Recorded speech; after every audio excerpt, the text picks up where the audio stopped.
कांग्रेस नेता विजय वडेट्टीवार ने राज्य की महायुति सरकार को अस्थिर बताया है।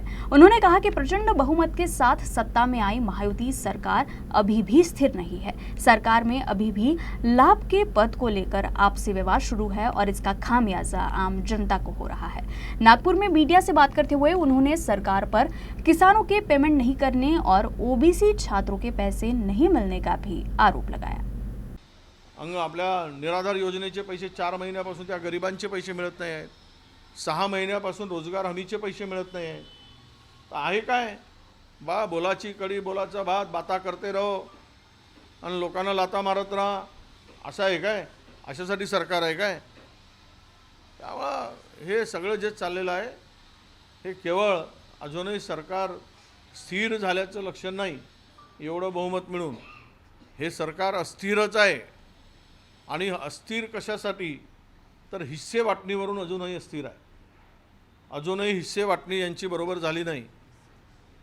यांना जे जे पाहिजे ज्यांच्या हिश्श्याला कमी जास्त झाला हे बोंबाबोंब सुरू आहे। इतका मोठा प्रचंड बहुमत मिळाल्यावरही अशा प्रकारचं सरकार महाराष्ट्राने कधी पाहिलेलं नाही। और दिले सोयाबीन खरेदी केले त्याचेच पैसे मिळत नाही।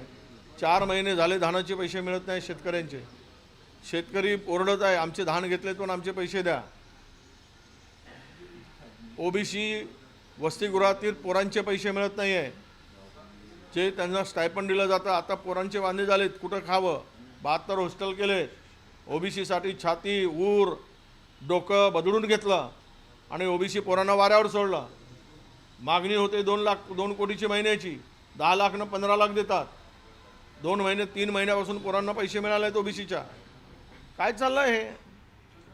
त्यामुळे मला वाटतं की सरकार वाऱ्यावर आहे आणि मंत्री मात्र